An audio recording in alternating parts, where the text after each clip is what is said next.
মিথ্যা কথাগুলো উনি বলছিলেন প্রেসে যে টাকা দিতে চাইনি, আমি স্মৃতি রক্ষার জন্য কিছু করতে চেয়েছিলাম।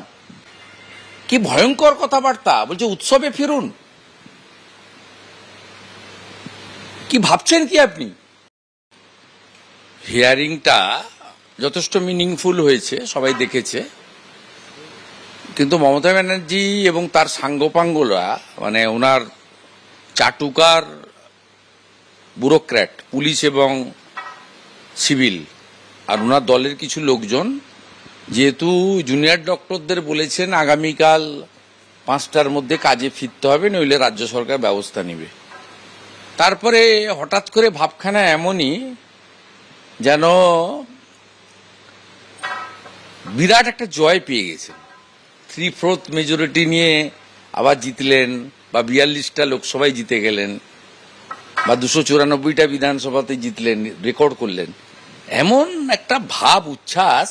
এতে আমার খুব খারাপ লেগেছে যে মানুষের একটা হুঁশ নেই।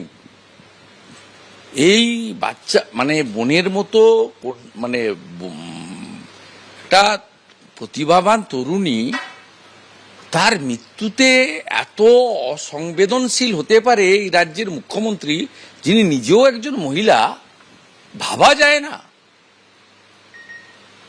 আমাদের মানুষ বলা হয় যেহেতু আমাদের মধ্যে হুঁশ আছে। কিভাবে মিথ্যা কথাগুলো উনি বলছিলেন প্রেসে যে টাকা দিতে চাইনি, আমি স্মৃতি রক্ষার জন্য কিছু করতে চেয়েছিলাম। কত বড় মিথ্যা কথা। 14ই আগস্ট ফ্রিডম এট মিডনাইটে গিয়ে বলছেন টাকা যা নিশ্চয়ই দিতে হবে, লাগবে 10 লাখ টাকা দেয়াই যেতে পারে। কত বড় মিথ্যা কথা। মাত্র 15 দিনে, মানে 14 তারিখ থেকে এখনো 1 মাস হয়নি। কি ভয়ঙ্কর কথাবার্তা বলছে। উৎসবে ফিরুন। কি ভাবছেন কি আপনি? সুপ্রিম কোর্টের বিচার শেষ হয়ে গেছে না মানুষের বিচার? আমি তো প্রথম দিন থেকে বলে এসেছি, এই 14ই মার্চের গণহত্যা নন্দীগ্রামে হয়েছিল। সেই গণহত্যার পরে 16ই নভেম্বর 2007 তৎকালীন acting chief justice Surinder Singh Nijjar CBI ইনভেস্টিগেশনের অর্ডার দিয়েছিলেন। 2010-এ সেই মামলা স্টে খারিজ হয়।